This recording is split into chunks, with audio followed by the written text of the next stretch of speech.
Hello dear students, welcome back to my YouTube channel English Classes by Suman Ma'am.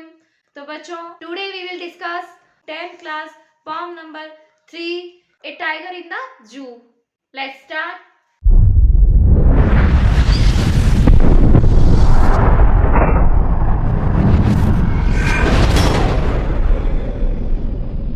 इसके writer है George Leslie Norris. अब हम देखते हैं कि इस पॉम में हम क्या रीड करने वाले हैं। This poem contrast a tiger in the zoo with the tiger in its natural habitat. देखिए यहाँ हमारा पॉम में क्या देखने वाले, कॉन्ट्रास्ट देख रहे हैं, यानी उन दोनों के बीच में क्या डिफरेंट है। ए टाइगर इन द जू, एक जो टाइगर होता है वो जू के अंदर होता है और एक टाइगर होता है वो अपने नेचुरल हैबिचुअल में होता है, जैसे कि वो प्राकृतिक आवास में होता है। The poem moves from the zoo to the jungle and back again to the zoo. तो यहाँ ये जो पॉम है वो मूव्स कहाँ करती है, जू से जंगल की तरफ जाती है और जंगल से अगेन वो जू की तरफ आती है। The poet explains what is life could be if he had been a free animal. तो यहाँ पे जो पोएट है वो एक्सप्लेन कर रहे हैं कि जू में रहने वाले टाइगर की कैसी कंडीशन होती है और जो नेचुरल हैबिटेट में रहता है उसकी कंडीशन क्या होती है और वो किस तरह से वो बिल्कुल फ्री एनिमल होता है। The poet has tried to explain about the condition of animals that are caged by human beings for their own fun. तो यहाँ देखिए पोएट हमें ये एक्सप्लेन कर रहे हैं कि एक तो हमें देखना है कि जू के अंदर जो टाइगर की कंडीशन है वो किस प्रकार लोगों के लिए एक फन बेसिस होती है।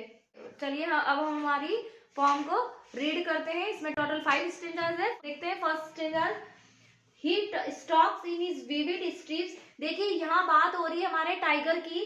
He stalks in his vivid streets the few steps of his cage on pads of velvet quiet in his quiet race। तो देखिए बच्चों, यहाँ हमें जो पोएट है वो फॉर्म से हमें क्या मैसेजेस दे रहे हैं कि he stalks का मीनिंग होता है विचरण करना, in his vivid streets है ना, अपनी चमकीली रंगीन धारियां। स्ट्रिप्स का मीनिंग होता है रंगीन धारियां।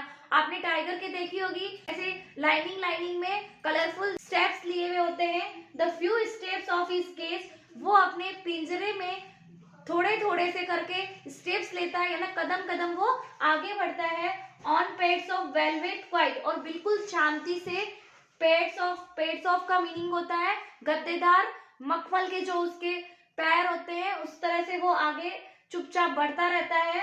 इन हिज क्वाइट रेस का मीनिंग होता है गुस्से में, यानी क्रोध के अंदर। तो देखिए इस स्टेंजा को हम इस तरह से समझेंगे, he stalks in his vivid streets the few steps of his cage on pads of velvet quiet in his quiet race। तो देखिए यहाँ पे हमें जो पोएट है इस पोएम से ये मैसेजेस दे रहे हैं कि जो जू में रहने वाला, यहाँ से जो जू में रहने वाला टाइगर है वो क्या कर रहा है, उसकी रंगीन धारियां हैं, वो विचरण कर रहा है केज के अंदर यानी पिंजरे के अंदर, और धीरे धीरे कदम बढ़ा रहा है और बिल्कुल शांति से अपने गद्देदार पैरों से, और उसे इस तरह से क्या आ रहा है, गुस्सा आ रहा है। तो देखिए पोएट्स का कहने का मीनिंग क्या है, ये हमें एक टाइगर के माध्यम से हमें समझाना चाह रहे हैं कि जो परतंत्र होता है उसको आंतरिक रूप से ना इनसाइडली कितनी फीलिंग होती है, वो एक जो केज का टाइगर होता है वो समझ सकता है, उसको देख करके हम समझ सकते हैं। चलिए नेक्स्ट स्टेंजा लेते हैं। He should be lurking in shadow, sliding through long grass near the water hole where plump deer pass। देखिए he should be lurking, lurking का मीनिंग होता है हमला करने के लिए क्या करना, छिपते हुए बैठना। in shadow का मीनिंग होता है छाया। sliding through long grass, sliding का मीनिंग सरकना। कहाँ से सरकता है वो, धीरे धीरे घास में सरकता है। नियर द वाटर होल का मीनिंग होता है जलाशय। Where plump deer pass, plump का मीनिंग होता है गोल मटोल, डियर मीन हिरण। तो देखिए यहाँ पे सेकंड स्टेंजा में हमें पोएट मैसेज दे रहे हैं। फर्स्ट स्टेंजा में तो एक जो केज का टाइगर होता है उसकी कंडीशन बताई गई है, एंड देन सेकंड स्टेंजा में हमें पोएट बता रहा है यहाँ पे जो बिल्कुल नेचुरल रूप से विचरण करता है, स्टॉक्स करता है एक टाइगर, उसके बारे में बताया गया है कि जो नेचुरल वे में जो ये टाइगर रहते हैं वो अपने प्राकृतिक आवास में, जहां हम बोल सकते हैं फॉरेस्ट, तो वहां टाइगर क्या करते हैं, भी लर्किंग इन शैडो, वो छाया के अंदर बिल्कुल छिप करके बैठते हैं। स्लाइडिंग थ्रू लॉन्ग ग्रास, और धीरे धीरे वो सरकते अपनी घास में से। ग्रास का मीनिंग होता है घास। नियर द वाटर होल, कहाँ से? जलाशय के पास में से। और वहां पे वो किसकी तलाश करते रहते हैं? एक गोल मटोल हिरन की तलाश करते रहते हैं। सेकंड स्टेंजा में हमें पॉइंट ये समझाना चाह रहे हैं कि जो प्राकृतिक जीवन होता है वो प्राकृतिक गुणों को बनाए रखता है। चलिए नेक्स्ट स्टेंजा लेते हैं। He should be snarling around houses. Snarling का मीनिंग होता है दांत दिखाते हुए गुर्राना।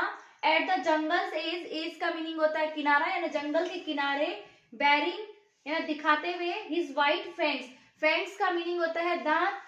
His claws, claws का मीनिंग होता है पंजे। Terrorizing, terrorizing का मीनिंग होता है समस्या वैसे तो, लेकिन यहाँ हम अर्थ लेंगे इसका दहशत फैलाना यानी उसका डर दिखाना।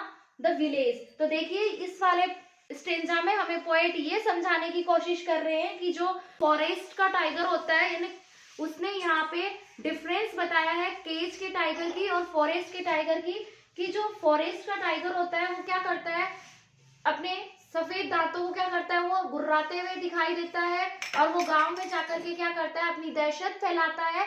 तो इसका मीनिंग ये है कि जो नेचुरल वे में जो टाइगर रहते हैं वो क्या करते हैं, उनको स्वतंत्रता रहती है, वो गांव में कहीं भी आ जा सकते हैं, लेकिन जो केज का टाइगर होता है वो ऐसा नहीं कर सकता है। चलिए नेक्स्ट स्टेंजा देखते हैं। But he is locked in a concrete cell, his stand behind bars stalking the length of his cage ignoring visitors. तो देखिए फोर्थ स्टेंजा में हमें पॉइंट क्या समझा रहे हैं कि but he is locked in a concrete cell, कि जो केस का जो टाइगर होता है वो क्या करा होता है, उसको लॉक कर दिया जाता है। His stand behind bars, bars का मीनिंग होता है सलाखें। आपने कभी जब आप जू देखने गए थे तो वहां देखा होगा ऐसे करके बार्स होती है, तो वो सलाखें बोला जाता है उनको। तो उनमें से ही हम क्या कर सकते हैं, टाइगर को देख सकते हैं। तो stalking the length of his cage, उसकी जो लेंथ होती है वो केवल एक छोर से लेके दूसरे छोर तक ही सीमित रहती है। इग्नोरिंग विजिटर्स, और जो भी विजिटर्स जैसे कि आगंतुक वो देखने आते हैं उन सबको वो क्या करता रहता है, इग्नोरिंग करता रहता है। टाइगर की बात कर रहे हैं यहाँ पे। तो परतंत्र जो टाइगर होता है उसकी दशा बहुत ही दयनीय होती है। इस वाले स्टेंजा में हमें ये समझाया गया है परतंत्र जो टाइगर होता है या परतंत्र जो व्यक्ति होता है उसकी भी दशा कैसी होती है, बिल्कुल दयनीय होती है। उसकी सारी शक्ति क्या हो जाती है, क्षीण हो जाती है। चलिए नेक्स्ट स्टेंजा लेते हैं। He hears the last voice at night, यहाँ पे पॉइंट हमें समझा रहे हैं कि वो केवल आवाज सुनता है लास्ट नाइट की। द पेट्रोलिंग कार्स यानी कार जो पेट्रोल से चलती है वो, and states with his brilliant eyes, अब वो क्या करता है, जो केज का टाइगर होता है वो अपनी चमकीली आंखों से केवल उनको देखता रहता है। एट द ब्रिलियंट स्टार्स, और क्या देखता रहता है, तारों को। हमें पॉइंट ने क्या समझाया है कि परतंत्रता बहुत ही दयनीय स्थिति होती है। वो क्या करते रहते हैं कि अपने ख्वाब यानी ड्रीम्स देखते रहते हैं।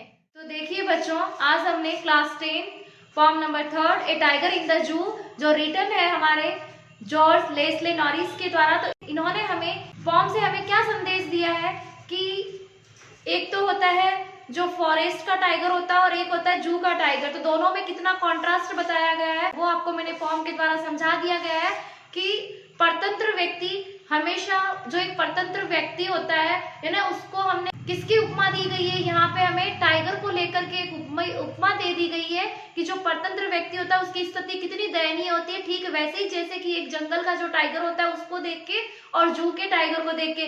तो इसीलिए कहा जाता है कि जो जितना नेचुरल वे में प्रोसेस करता है उतना वो एक पिंजरे में रह करके प्रोसेस नहीं कर सकता है।